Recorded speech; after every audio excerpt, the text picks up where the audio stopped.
Hello friends, ఎలా ఉన్నారు? అందరు బాగున్నారా? నేనైతే చాలా బాగున్నానండి. ముందుగా welcome back to MLX Mokshith all in one YouTube channel అండి. ఫస్ట్ ఆఫ్ ఆల్ థంబ్నెయిల్ చూసారు కదా, ఎంతో రుచికరమైన చింతపండు పులిహోర చేసి సో నేను తీసే వీడియో కూడా ఎడిట్ చేశాను, ఎందుకంటే సౌండ్ బాగుంటుంది కదా, వెనకాల బ్యాక్గ్రౌండ్ మ్యూజిక్ లాగా.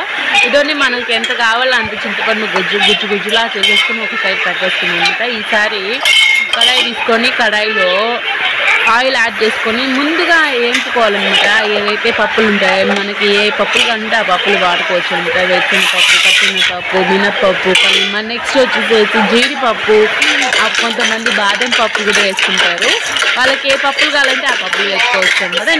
నేను ఇక్కడ 2 రకాల పప్పులు వాడాను. మరి పచ్చెనపప్పు అలాగే వేరుశనగపప్పు 2 వాడాను. ఒక సైడ్ పెట్టేసుకోవాలన్నమాట. అంటే మనం వేగేటప్పుడే ముందుగానే వేయించుకొని పక్కన పెట్టేసుకోవాలి. ఎందుకంటే చింతపండులో నానిపోయిందంటే అప్పుడు తినడానికి బాగుండదు అనమాట. అందుకని చెప్పి తర్వాత వాటిల్లో కాస్త అదే నూనెలో కాస్త ఆవాలు, కాస్త జీలకర్ర యాడ్ చేసుకొని, పచ్చిమిరపకాయలు, కరివేపాకు యాడ్ చేసుకొని వేపుకోవాలన్నమాట. ఇదండి నేను వీడియోలో చూపించిన విధంగా.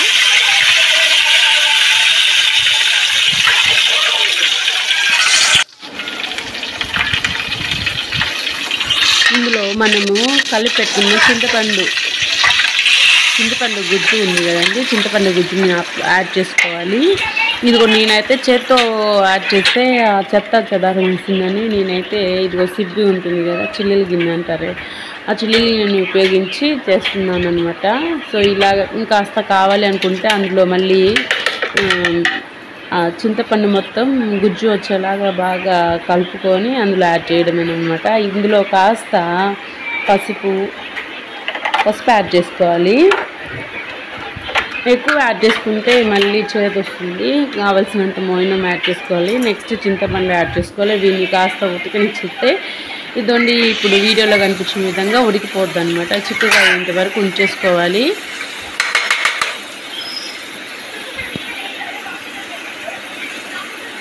ఇప్పుడు వేడి అన్నంలో మనము ఈ చింతపండు గుజ్జుని, అది పులిహోర గుజ్జుని యాడ్ చేసాము అంటే అయిపోయినట్టే. మిక్స్ చేసుకున్నాను చూడండి.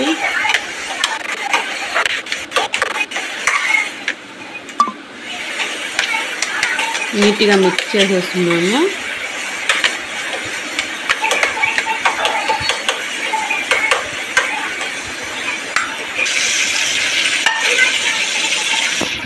ఇందాక యాడ్ చేసుకున్నాం కదా పప్పులు, అవన్నీ వాటిని ఒకసారి మనకి ఆయిల్ సరిపోలేదన్నమాట, కాస్త ఆయిల్ యాడ్ చేసుకున్నామని మనం ఏదైతే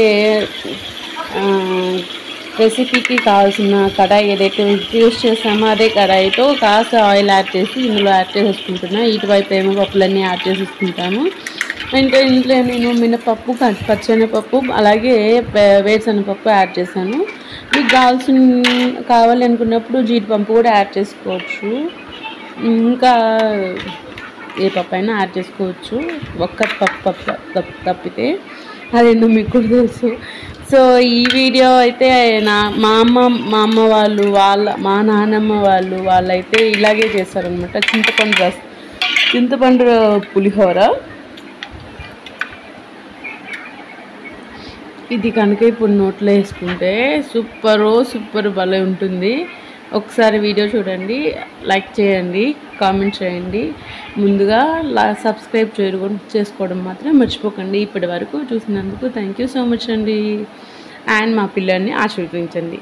thank you for watching this video and please do subscribe.